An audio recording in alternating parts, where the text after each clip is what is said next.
Students, Assalamu alaikum. په نننۍ ویډیو کې به موږ د کلاس 10 میتھس ایکسرسایز 3.4 کوېسچن نمبر 9 سالف کوو. کوېسچن نمبر 9 کې دي چې if a minus b divided by d minus e is equal to b minus c divided by e minus f, then each of them is equal to، یعنی دا دواړه چې کوم دي دا د دې برابر دي. نو د دې به موږ سولوشن سٹارټ کوو. ګیون موږ سره څه دي؟ ګیون دي چې a minus b divided by d minus e is equal to b minus c divided by e minus f, and suppose this is k. او زه دا ځکه لیکم چې دا using k method باندې زه سالف کوم. ټیک ده کنه؟ نو چې دا د k equal شو، د دې دا مطلب دی چې دې کې دننه هر ټرم د k برابر دی، یعنی a minus b divided by d minus e دا هم د k برابر شو، او دا بل چې کوم دی b minus c divided by e minus f دا هم د k برابر دی. اوس د دې ډینامینیټر دواړه ملټیپلای کوي، نو a minus b is equal to k time d minus e، او د دې بل سره چې دا ډینامینیټر دواړو سایډونو ته ملټیپلای کوو نو b minus c is equal to k time e minus f براشي. دا زه داسې لیکلی شم چې a minus b is equal to دا k د d سره ملټیپلای کوي، دا k د e سره ملټیپلای کوي، نو kd minus ke دې له به زه نوم ورکړم equation 1. Similarly دلته کې زه b minus c is equal to دا k ډیسټریبیوټ کولی شم ke او kf، ke minus kf دې له زه equation نمبر 2 نامه ورکوم. زه څه کوم؟ دلته زه لیکم چې multiply equation 1 by f، او دلته کې زه لیکم چې multiply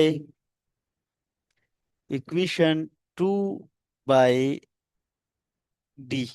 ټیک ده کنه؟ دلته کې به موږ سره راشي چې a minus b f ورسره ملټیپلای کوو is equal to f kd minus ke، او د بل ځای کې به موږ سره راشي b minus c او d ورسره ملټیپلای کوو is equal to d time ke minus kf.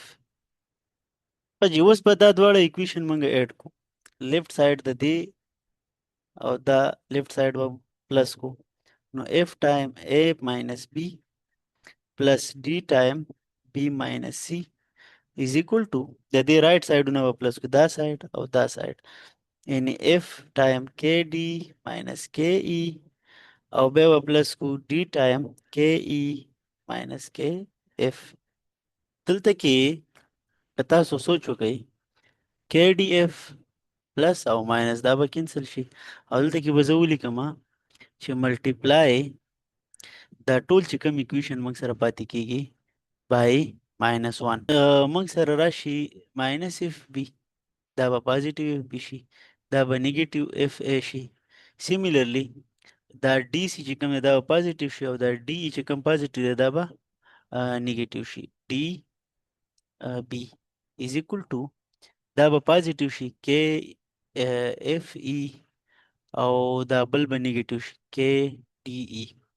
ها دې دوړو نه زه اف کامن اخیستی شم، نو چې اف ته کامن واخلم بی ماینس ا پلس دې دوړو نه ډي کامن اخیستی شم، نو ډي چې ته کامن واخلم سی ماینس بی از اکول ټو دې کې کې او ای چې کوم دي دا کامن دي، کې او ای ته ما کامن واخیسته، نو دې کې به پاتې شي اف ماینس ډي. اوس به زه څه وکړم؟ both side by divide کما by e time f minus d، نو دا به موږ سره راشي چې f time b minus a plus d time c minus d divided by e time f minus d is equal to k. نو ګورئ دا چې کوم هر ټرم دی دا د k برابر دی، دا هم د k برابر دی، دا هم د k برابر دی، او دا هم د k برابر دی، دا یو دا لاست والا. نو د دې دا مطلب دی چې دا ټول په خپل منځ کې برابر دی، او دا مونږه پروف وړه.